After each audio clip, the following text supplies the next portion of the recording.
पर है उसको भूलकर वो पुस्तक जिस दुनिया की बात करती है आप वहां पहुंच जाते हैं। पुस्तक के गुणगान कितना किया जाए वो कम है। इसके महत्व को बताते हुए हमारे यहाँ कहा गया है, मैंने अभी आपके रजिस्टर पे भी लिखा है, संसार की उपमा दी गई है एक विष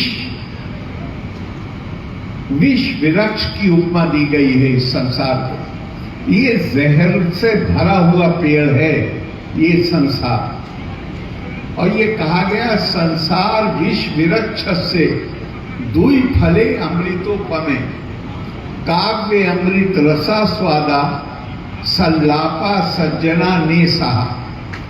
ये जो जहर से भरा हुआ वृक्ष है, संसार रूपी जो वृक्ष है, ये है तो जहर से भरा हुआ, विष से भरा हुआ है, लेकिन इसमें दो फल लगते हैं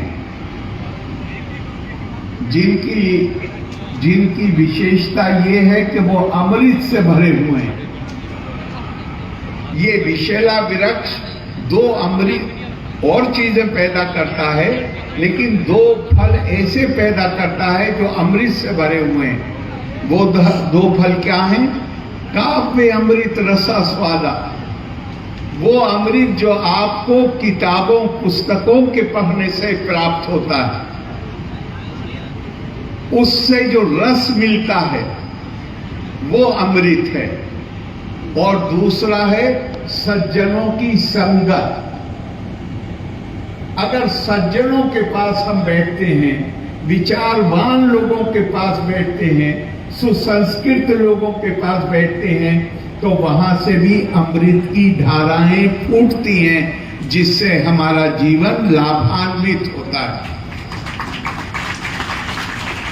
ये जो ज्ञान की संस्कृति है, मैं कुछ और बोलना चाहता था, लेकिन 3 दिन से 4 दिन से पिछले मैं अंतर्राष्ट्रीय मंचों पर दिए गए कुछ भाषणों का, जिन्हें आप YouTube पर देख सकते हैं, उसका संदर्भ देना चाहूंगा। इस समय भारत, हमने अपनी आजादी की 79वीं नहीं 79वीं 79th स्वतंत्रता दिवस 3-4 दिन पहले मनाया। अपने दिमाग में ये मत लाइएगा कि आजादी 1947 में अंग्रेजों के जाने के बाद आजादी का काम पूर्ण हो गया और अब हम निश्चिंत होकर आराम कर सकते हैं। ये एक बार में होने वाली घटना नहीं होती। आजादी, विदेशी शासक चले गए, लेकिन अगर अपनी आजादी को मजबूत बनाना है, सुरक्षित रखना है, तो लगातार जागरूकता रखनी पड़ेगी। क्योंकि अंग्रेज तो चले गए, लेकिन वो मानसिकता, गुलाम बनाने की मानसिकता दुनिया से नहीं गई है। अब गुलाम बनाने के तरीके बदल गए। अब ये नहीं है कि हम सेना लेके आएंगे, आपके ऊपर कब्जा करेंगे और आपका शासन हम चलाएंगे। अब ये है कि हम ज्यादा शक्ति है हमारे पास, प्रभाव ज्यादा है, उसका इस्तेमाल करके हम दूसरे देशों को मजबूर करेंगे कि वो ऐसी नीतियां बनाएं जिससे उनके अपने हित नहीं, जो दुनिया में बड़ी ताकतें हैं, उनके हित सुधारे जा सके, उनका फायदा हो सके। ऐसी ही एक सोच के साथ अमेरिका ने ऐलान किया कि भारत को वो कुछ खास नीतियां चाहते थे। आपने सुना होगा, माननीय प्रधानमंत्री जी 15 अगस्त को बोले, उन्होंने बहुत कम बोला, उन्होंने किसी पे हमला नहीं किया, लेकिन उन्होंने कहा कि मेरे रहते हुए ये संभव नहीं है कि हम अपने देश के किसानों के हितों का सौदा कर लें। तो हमारे ऊपर क्या दबाव था कि हम उन नीतियों को अपना लें जिनसे अमेरिका के किसानों का हित तो सब जाए और हमारे किसान गर्त में चले जाए। अब और उस दबाव को और बढ़ाने के लिए क्या कहा गया, अभी 25% टैरिफ लगाया है, अब हम 25% और लगाएंगे। भारत ने कोई जवाब ही नहीं दिया कि 25-50 नहीं, 100 लगाना हो तो 100 लगाओ। हमारी जो खामोशी थी वो भी उनके एक गुस्से को और बढ़ाने का कारण बन गई। अब इस परिप्रेक्ष्य में गौर कीजिएगा, YouTube पे जाइए। अमेरिका के पूर्व राष्ट्रपति ओबामा ने पिछले 4 दिन में 2 भाषण दिए हैं। इंग्लैंड के एक बहुत बड़े विद्वान डेविड एटनबरो ने भी 2-3 भाषण दिए, और लोगों ने भी दिए, पर मैंने जिन्हें बहुत गौर से सुना है, मैं उनकी बात कर रहा हूं। चाइना का, चीन का एक बहुत बड़ा व्यापारी है जिसकी साख केवल व्यापारी की नहीं है बल्कि विद्वान की भी, जैक मा, उसके 3 भाषण, और मैं पिछले 4 दिन से लगातार उनको सुन रहा हूं। मैं अभिभूत हूं। अगर मैं उसको संक्षिप्त में आपको बताऊं तो तीनों ये कहते हैं कि ये पश्चिम के बस की बात नहीं है कि वो भारत को हरा सके, भारत को दबा सके। ये हम नहीं कह रहे, ये प्रधानमंत्री जी नहीं कह रहे, ये अमेरिका के पूर्व राष्ट्रपति, अमेरिका के विद्वान, इंग्लैंड के विद्वान, चीन के विद्वान, वो कह रहे हैं ये संभव नहीं है।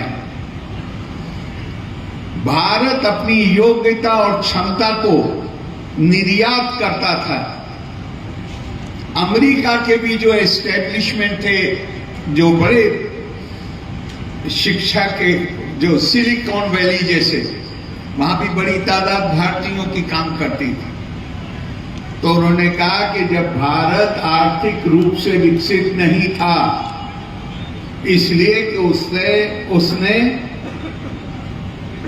एक लंबे समय तक गुलामी के नतीजे में वो पिछड़ गया था। उस वक्त भी उसके पास योग्यता थी, और उस योग्यता के सहारे सिलिकॉन वैली और जर्मनी के संस्थान उसी योग्यता के सहारे चलते थे।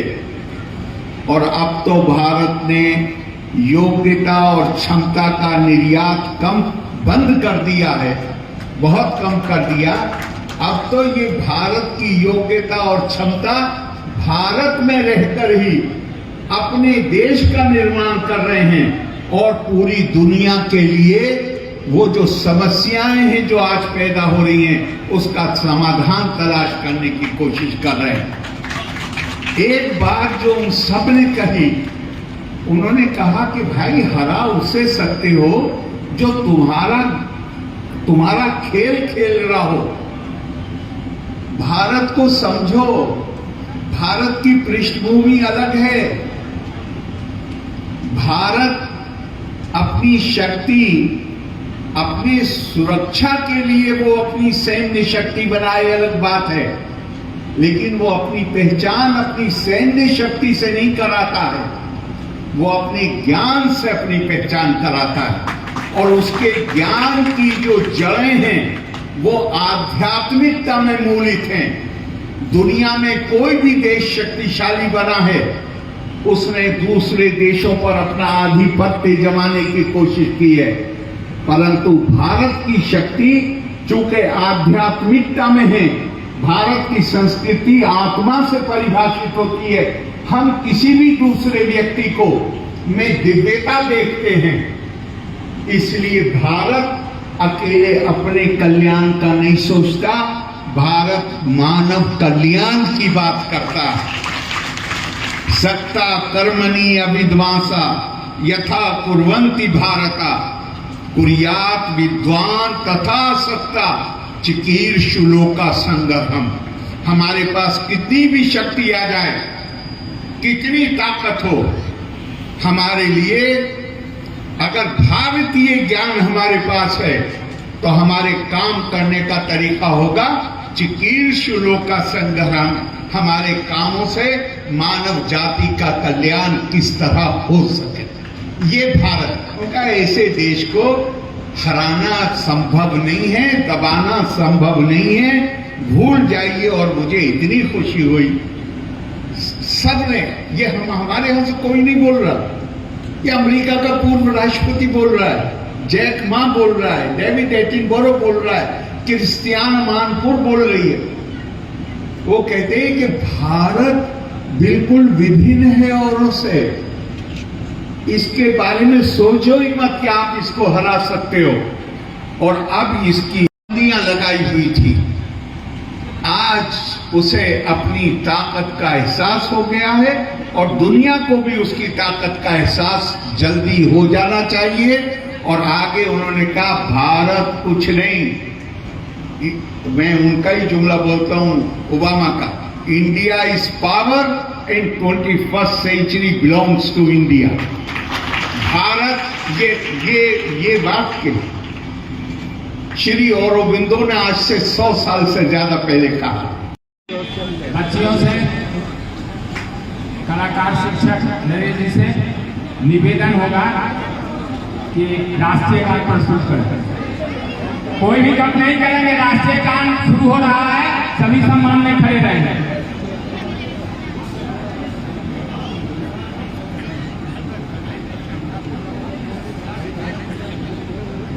जन गण मन अधिनायक जय हे भारत माता। पंजाब सिंध गुजरात मराठा द्राविड़ उत्कल बंगा।